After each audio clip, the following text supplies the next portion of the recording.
Um, I got my speaker up there, so I don't know where it's recording from. Just decided to listen to some music today. Um, as you can tell, I've just woken up, as per usual. Well, it's 1 o'clock. I went to bed at 12, and I woke up at maybe like 11, half 11, and I'm like, how? But it's okay. I've done most of my morning stuff, and this is the last thing I have to do before I write. Have to do is, but you know what I mean. Oh, I'm kind of motivated to write today, but it's been a while since I've wrote. 3 days. Um, oh, but it's felt like a while. There's just been a lot of things that happened.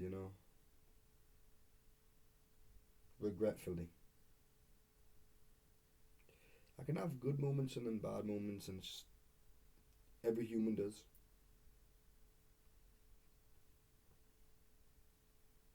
Um, I don't know. I feel like there's something I could talk about, but I don't want to talk about it for too long. I kind of just want to write. Um, yeah, don't take too much time off of the things that you love doing. I remember someone really close to me. Obviously, I'll just say it. I was sitting with the priest one time, and we were just chatting with multiple dudes around. And it's sort of like the format of what we were doing, what we do every week. And you just started talking, and he just started to say some words that made a lot of sense. And this guy is a strong guy because he's a full time doctor. He's a full time consultant for other medical professionals, and he's a priest and a father of two and a husband. Don't know if they're gonna start making noise, but this guy says something, and it felt extremely profound in how simple it was. And I think he said it wasn't even from himself too. I think he mentioned one of the fathers, you know, and he says that if you ever feel down or struggle, do the thing you love, and that's naturally gonna get you out of that hole. And it made a lot of sense. It makes a lot of sense. And at the time that he said it, I was in need of something, and I think that was the thing I was in need of. I was in need of being brought back to a mind that felt hungry, maybe hungry to what's his hair, hungry to act, hungry to not despair and not be sad and depressed. And when he said that, I just thought, yeah, you know what, you make sense. These words make sense. That I need to keep doing the thing that I love. A lot of the times when I get sad, I do walk away from writing and just sort of leave it, you know, because to me, writing is something that's good. It's something that comes natural. It's something that naturally is good. Uh, Inherently, I see my craft as something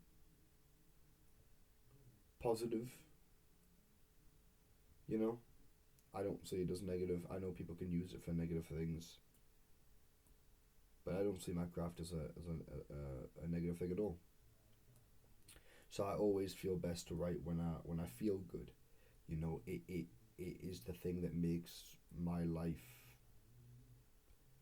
run. It's my engine. You know, I get up in the morning. I'm hopeful. I'm grateful. I'm happy. I do my morning routine. I live my life. I go eat good food, see good people.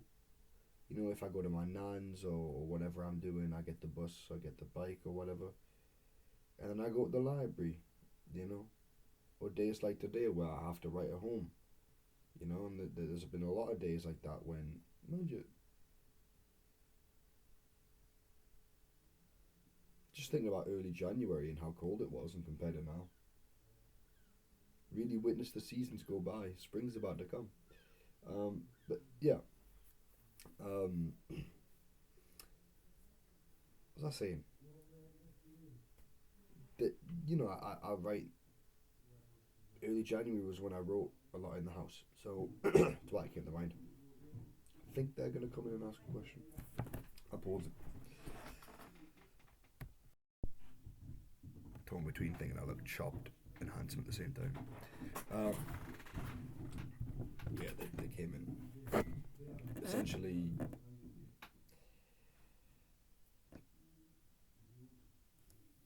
writing is something I do when all is well in the world. Writing is the world of literature is to me what makes the world go round. I connect history through literature. I connect importance through literature. I connect the divine through literature, even, the Gospels. So to me, it's the most important thing. Really, the spoken word, the written word, the traditional word, the experimental word, whatever it might be. As long as as long as it's an expression. As long as it's an expression, I'm in love with it, and I think that I think I hold it dearly, and it's something I hold so dearly that in life, the issue there is that I either drop it altogether when I don't hold anything dear, and I feel like everything needs to end and finish, or I worship it when I feel like I just want to F everything off and say, but even then, I'll tell you now, when I start to worship my writing, that's when it becomes really bad. You know, when I when I F it all off and I start to just forget about my writing, that's when it becomes non-existent. But there is a middle ground. Not even a middle ground. There's a true ground. Where everything's the way it should be.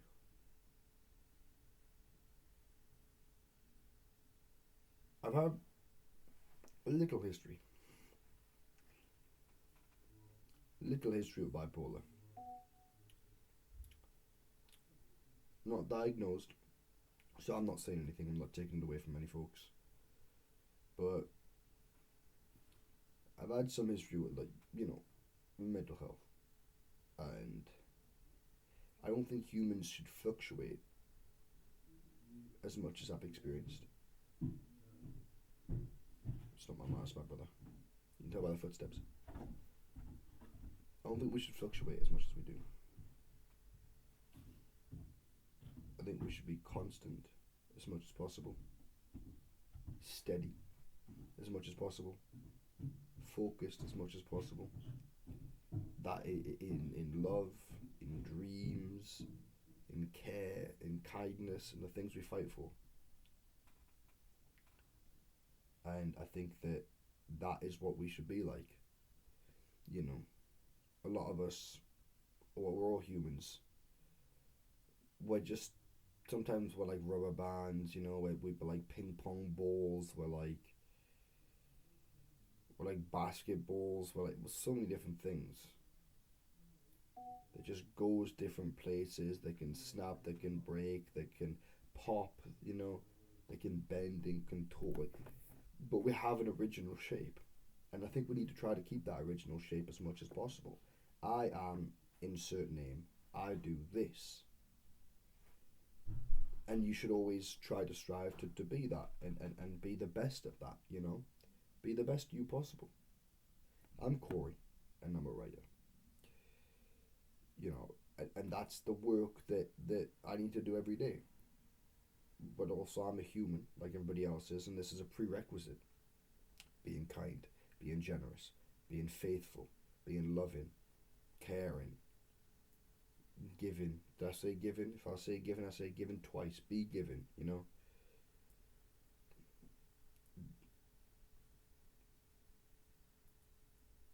Absolutely.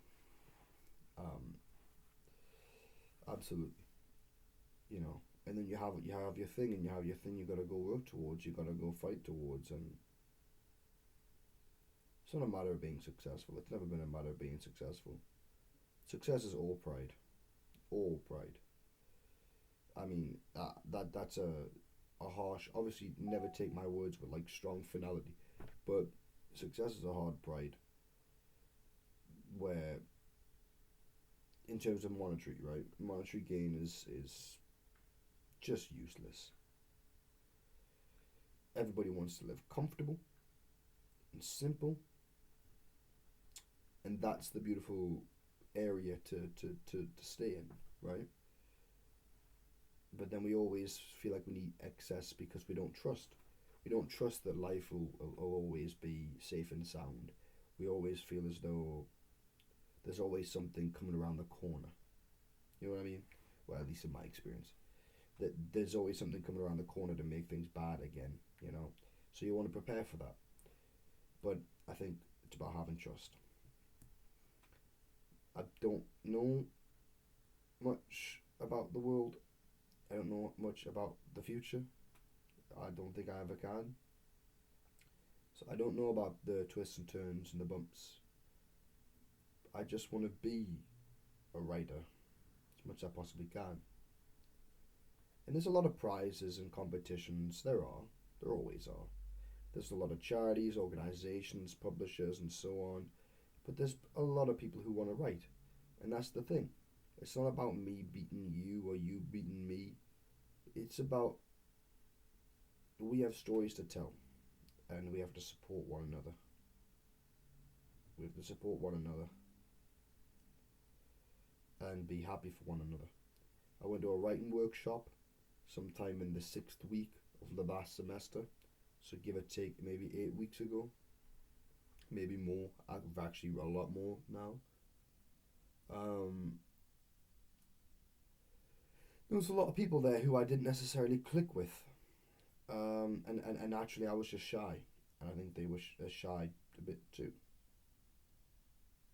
And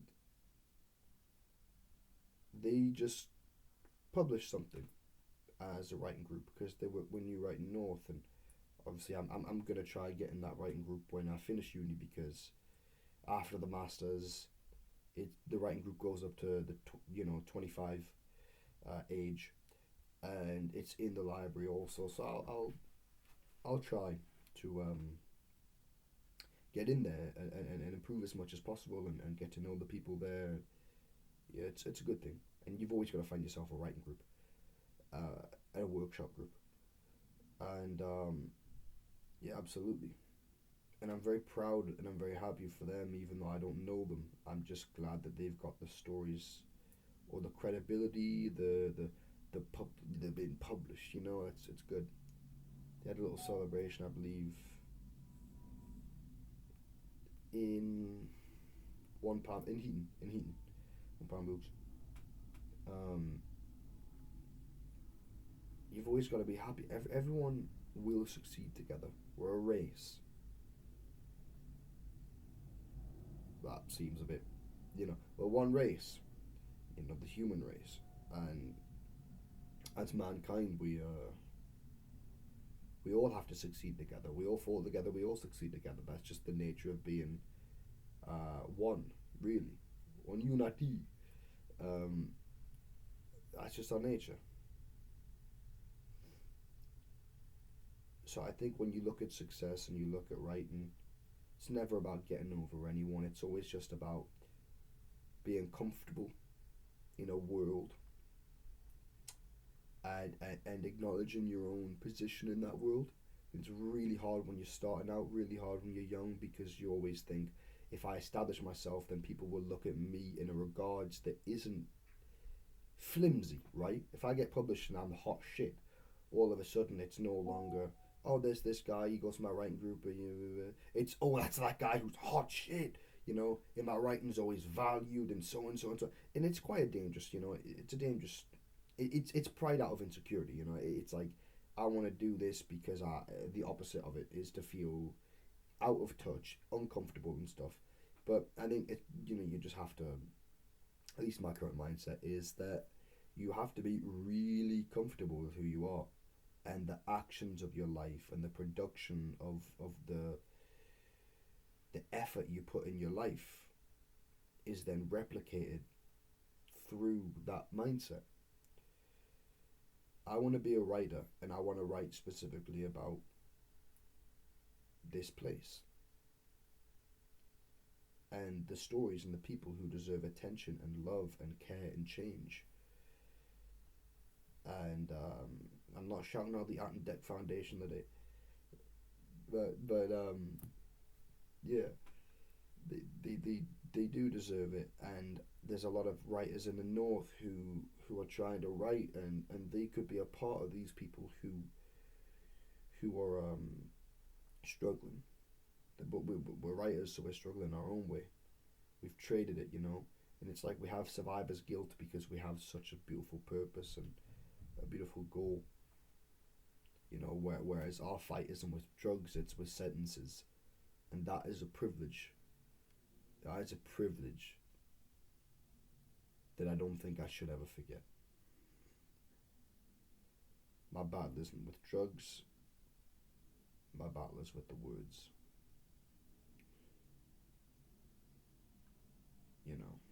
That's beautiful. Just goes to show how lucky I am, how lucky we all are, and yeah, I'm happy that they get published for works that even I might deem just entertainment or something, because I'm a selfish, bloody, self-important bugger. But um, I'm happy that people got the heart and the works that they've wanted to put out, and I'm very happy for people, and I hope that I can be a part of this world officially, not just in my own mind, a little cuckoo yandere or something. But yeah, I really do wish that that can happen for me and for many others. Many others, especially the. It's a classmate's birthday today. I'm gonna go to that party, and I'm quite nervous and shy. And I don't really want to go because I feel so like I don't belong. But she's a beautiful person, and I have to say, she is without a doubt more skillful than me.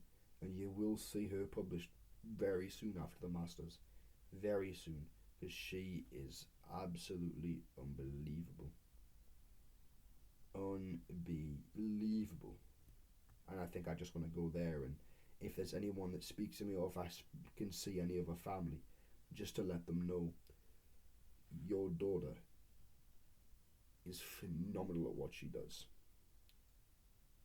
and you have to be proud of her for that.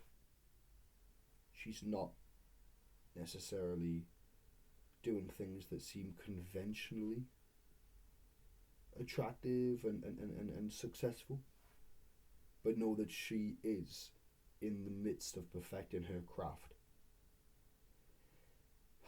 And for that, you have to be deeply proud. And yeah, absolutely. And I hope all parents can look at that way for all the writers, and I hope all writers can look at themselves like that, you know. But in the meantime, you gotta learn, read up on your stuff, don't spaff your grammar and punctuation, and actually write something. That's what I have to do today. It's like bon voyage and that, I've got to go and write now. Learning parts especially important. Oh, I forgot we have to read stuff for class and that. Oh, I thought that was beyond it with the masters. So I could just read and do what I want. Apparently not. It's alright though. It's alright. I have to write that down then. But for now, I'm gonna go and finish this scene. And then hopefully the crash.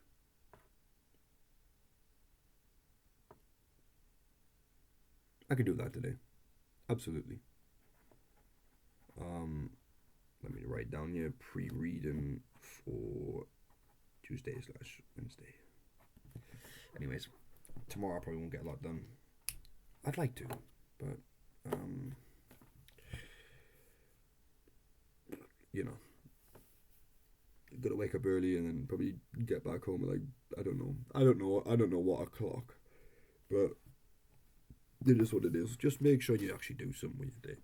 There's nothing worse than a day that's gone by like unproductive or nothing's happened. It's just a sad day because you know deep down in your heart that the point of the day is to live and do, and to act. And somebody, by the way, people have dropped comments I find nice, and people have dropped likes and I find it nice, but it's not about that. I don't care for fans or anything. I don't care for somebody who's just scrolled it, watched YouTube and ate or something. It's not important, it's purely for me. But somebody mentioned something in a comment, and I've lost my train of thought. Yeah, but somebody mentioned something in a comment. I've heard people say like, "Oh, I'm gonna go right now," and a couple of those, and it's been Actually, let me go check these comments as we speak, literally as we speak, just so I can try and refresh what it is I'm trying to say here. Yeah, I don't like the idea of like even acknowledging one of these comments, but wow, actually, I'm just looking at all my videos. I don't care if I mention the comment anymore. Basically, the comments have all been really nice, encouraging. One person's like, "This is encouraging. This does that," but yeah, the point was to say like the people who say that this was nice, this comment, that comment.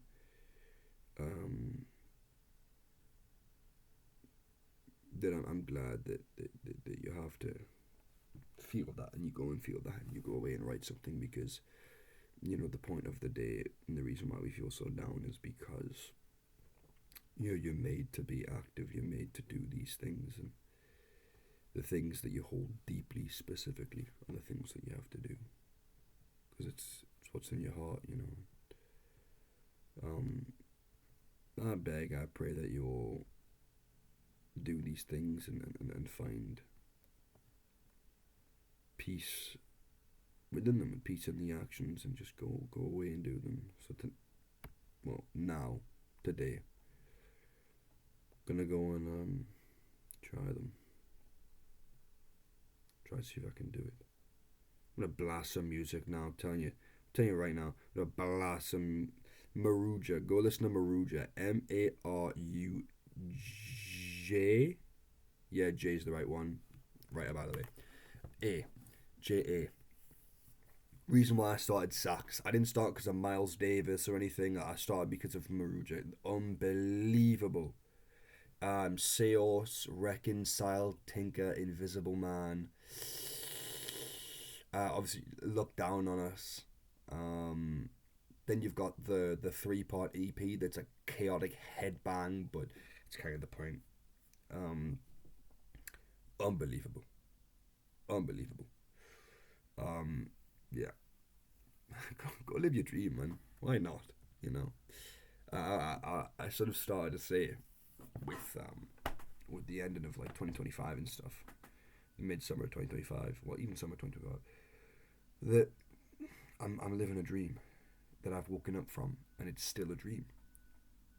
The other week, in maybe the start of January, I was like, okay, it's not a New Year's resolution or anything, but I've been at home practicing sax, and I'm like, now before the semester gets started and stuff. Like that's when I'm at times organised. So let's get some sax lessons, and you know, I've always thought about it. Always wanted to learn instruments and stuff, but I've always been so shy. And I did the sax lesson yesterday, and when I got it all together, and I finally got classes, and you know, really cheap classes, like £6.50 for an hour and a half at 10 weeks. It's an unbelievable opportunity. Shout out to Sage. Nobody calls it Sage anymore, but um, yeah. Then you realize, okay, you know what? The dream really is just what you want to do in your head. It's a wish, it's a dream, it's a thought. What all you have to do is do the thing you've said in your head that you want to do, and like do it long enough, sooner rather than later. In fact, you should begin to recognize I'm living in my dream. I'm living in that thing that I you know wish to be in. If it's monetary, if it's about the money, it'll take longer to get there. But if it's about being a writer, lad, you just start writing a story, all of a sudden you're a writer. Then you start writing the next one, and all of a sudden you're a writer. You're like, maybe I should write some poems. All of a sudden you're a poet. You know, like I should pick up the saxophone. All of a sudden you're a saxophonist or whatever the hell they call it. And then you're like, actually, I also want to do this and this and this. And then you all of a sudden you're like, I want to paint. And all of a sudden you're a painter. You know, all of a sudden you give Van Gogh a run for his money. Yeah, like who does he think he is? And you just gotta start doing it, man. You gotta live that life. I might name this one "Just Live." Why not? How meta would it be? I stare in the camera and I say I'm gonna title this one "Just Live," and then I turn the video off, and it's "Just Live."